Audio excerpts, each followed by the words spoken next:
ஆசீர்வதிக்கிற காலத்துல நிறைய பேர் சுதாகரிப்பு இல்லாம இருப்பாங்க. அந்த அந்த காலங்கள் முடிஞ்சிருச்சுன்னா நான் நம்புறேன், அதற்கு பிறகு அப்படிப்பட்ட ஒரு காலத்தை திரும்ப நீங்க எடுக்கிறது என்கிறது அவ்வளவு சுலபமானது அல்ல.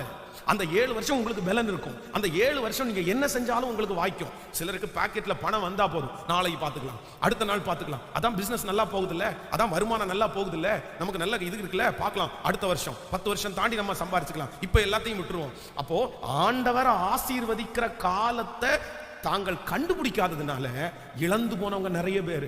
இந்த ஜெபத்திலையும் நிறைய பேர் ஒருவேளை இருப்பீங்க, பாஸ்டர் நீங்க சொல்றது உண்மை, ஆண்டவர் என்ன பயன்படுத்தினார் ஒரு காலம், நான் ஜெபம் பண்ணா அற்புதம் நடக்கும், நான் போய் நின்னா மக்கள் மனம் திரும்புவாங்க. ஆனா அந்த காலத்துல நீங்க விழிப்புள்ளவர்களா இல்லாவிட்டால் நான் நம்புறேன் சோதனையான காலத்துல உங்க பாக்கெட்ல பார்க்கும்போது ஒண்ணுமே இருக்காது, உங்களுக்கு நீங்க வெறுமையா போயிருவீங்க.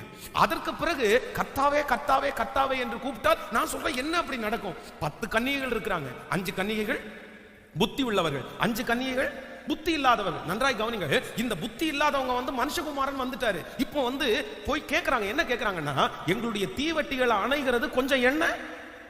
உடனே அவங்க என்ன சொல்றாங்க அப்படின்னா, சரி தீவட்டிகள் அணைக்குது, எங்களுக்கு நாங்க உங்களுக்கு கொடுத்தோம்னா எங்களுக்கும் பத்தாம போயிடும், அதனால நீங்க எங்க போய் வாங்குங்க, விக்கிற இடத்துல போய் வாங்குங்க. அப்போ இவங்க விக்கிறவங்க இடத்துல தேடி ஓடுறாங்க. அப்ப நல்லா கவனிங்க, இவங்கள்ட்ட பணம் இருக்குது, இவங்களுக்கு நேரம் இருந்துச்சு, இவங்களுக்கு எல்லாமே இருந்த போதிலும் அதெல்லாம் மிஸ் பண்ணிட்டு இப்ப மனுஷகுமாரன் வந்ததற்கு பிறகு ஐயோ ஆண்டவரே என்ன ஆசீர்வதியும், ஆண்டவரே என்ன தூக்கிடும், ஆண்டவரே என்ன பயன்படுத்தும் அப்படின்னு சொன்னா கர்த்தர் சொல்றாரு, நான் உங்களை அறியேன், நான் உங்களை அறியேன். அதனால இந்த ஜெபத்துல இருக்கிற எல்லா ஆண்டவருடைய பிள்ளைகளும், ஸ்பெஷலா வாலிப தம்பிங்க தங்கச்சிங்க, உன் காலத்துல ஆண்டவர் உங்களை ஆசீர்வதிக்கிற காலத்துல ரொம்ப கேர்ஃபுல்லா இருங்க, ரொம்ப ஞானமா இருங்க.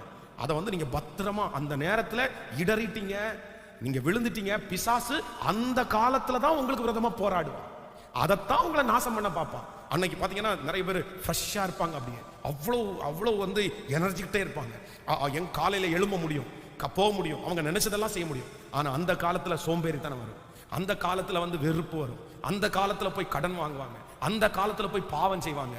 அப்புறம் பார்த்துக்கலாம். இந்த அப்புறம் பார்த்துக்கலான்னு ஒரு மனுஷன் சொல்லிட்டாங்கன்னா நான் சொல்றேன், உங்க வாழ்க்கையினுடைய பெரிய தோல்வி அது. ஆமேன் சொல்லுங்க.